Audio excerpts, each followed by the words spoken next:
Rohingya मुसलमानों को, बांग्लादेशी रोहिंग्याओं को दिल्ली में बसाने की केंद्र सरकार की एक साजिश कल सामने आई,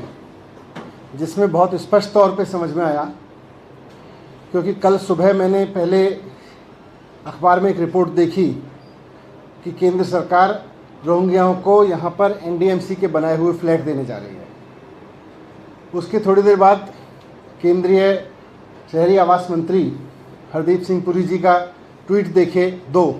जिसमें उन्होंने उस पूरे डिसीजन को बहुत तारीफ़ करते हुए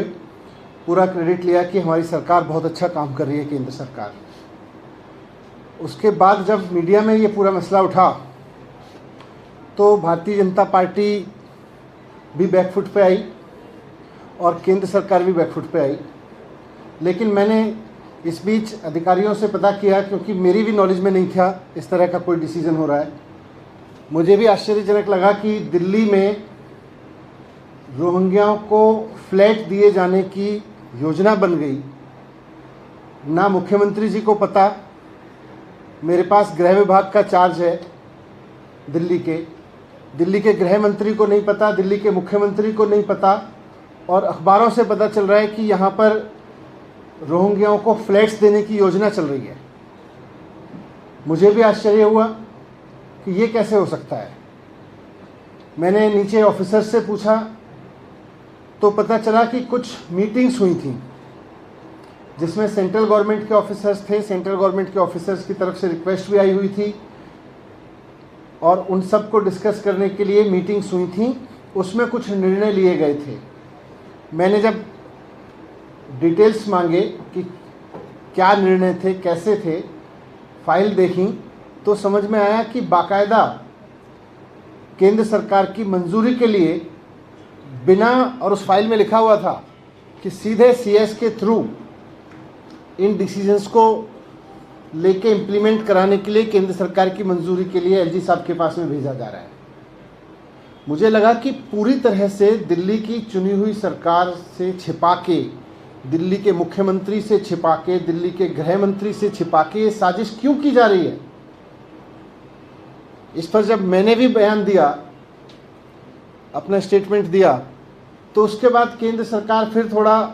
बैकफुट पे आके केंद्रीय गृह मंत्रालय ने एक बयान जारी किया कि नहीं साहब, हमारा स्टैंड तो ये है। अब सवाल उठता है कि अगर केंद्र सरकार का स्टैंड ये है और दिल्ली सरकार बार बार अपना रुख साफ कर चुकी है कि किसी भी तरह के अवैध प्रवास को, रोहिंग्याओं के किसी भी तरह के प्रवास को दिल्ली सरकार दिल्ली की सुरक्षा के लिए, देश की सुरक्षा के लिए खतरा मानती है, वैसे में उनको फ्लैट देने की किसी योजना का तो सवाल ही नहीं उठता। केंद्र सरकार का गृह मंत्रालय कह रहा है कि हम नहीं कर रहे, फिर ये कर कौन रहा था? अगर ये स्टैंड केंद्र सरकार के कुछ लोगों ने, और जिसकी पुष्टि इस बात से भी होती है कि हरदीप सिंह पुरी जी ने बाकायदा उसको अपलोड करते हुए ट्वीट किया था, केंद्रीय आवास मंत्री हैं वो, और अगर दिल्ली में आवास दिए जा रहे हैं और केंद्रीय आवास मंत्री उसको अपलोड करके कह रहे हैं केंद्र की ये शानदार योजना है, और केंद्र सरकार के अफसर और दिल्ली सरकार के अफसर मीटिंग करके, और दिल्ली पुलिस के ऑफिसर मीटिंग करके कुछ डिसीजन ले रहे हैं, और फिर उनको बिना चुनी हुई सरकार को दिखाए एलजी का अप्रूवल के लिए भेज रहे हैं, तो फिर ये करा कौन रहा है? अगर केंद्र सरकार इसके खिलाफ है तो फिर कौन करा रहा है? दिल्ली सरकार से छिपा के किया जा रहा है, चुनी हुई सरकार से छिपा के किया जा रहा है, तो करा कौन रहा है? केंद्रीय मंत्री जी इसकी तारीफ कर रहे हैं, तो फिर करा कौन रहा है? केंद्र सरकार के ऑफिसर्स भी मीटिंग्स में डिसीजन ले रहे हैं, तो करा कौन रहा है? तो इसीलिए मैंने गृह मंत्री जी को, केंद्रीय गृह मंत्री जी को चिट्ठी लिखी है अभी, और उसमें मैंने उनसे ये रिक्वेस्ट किया है कि पहली बात तो ये कि आप केंद्र सरकार का स्पष्ट रुख देश के सामने रखें, दिल्ली के सामने रखें, और दूसरा, ये जो साजिश हो रही है या हो रही थी कि दिल्ली की चुनी हुई सरकार से छिपाकर, और अगर केंद्र सरकार भी ऐसा मानती है कि रोहिंग्याओं को नहीं बसाना है, फ्लैट नहीं देने,